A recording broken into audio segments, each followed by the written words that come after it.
Nuwun sagung para pamirsa kehormatan minangka penyanipun Ibu Yuliantoro ing paring rawuh ingkang kita hormati.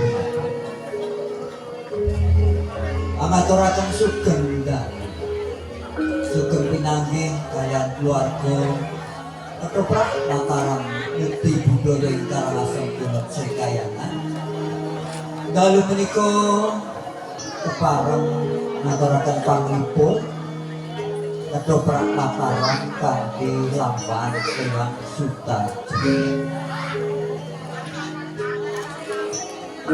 Wonten kanca-kanca ingkang angayahi lampan menika kasebat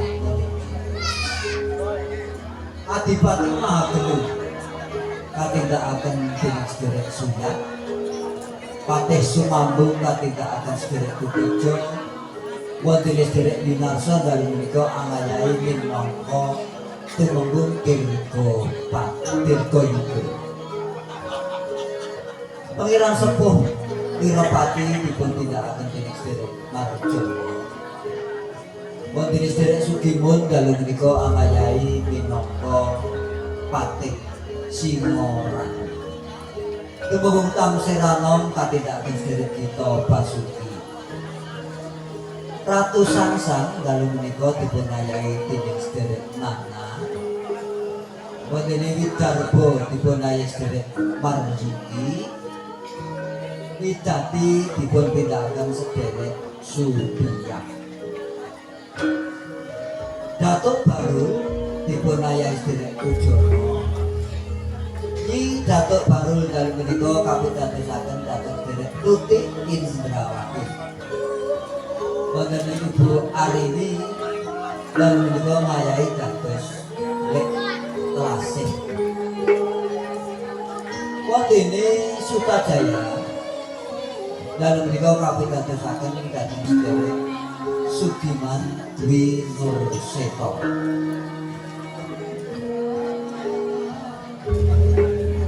Sultan Haji dipun ayahi dening sedherek Wiyanto.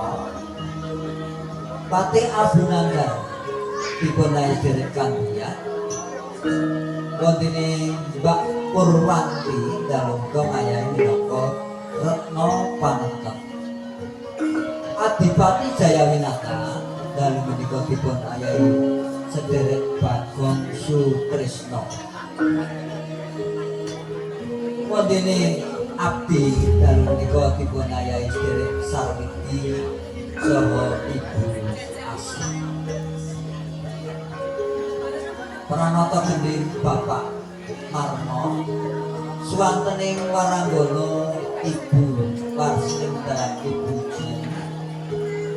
keprak dening sedherek Giyanto pendapuk saudalang sedherek Marjono sedaya wau dipun sesepuhi dening sedherek Sultan Ratno.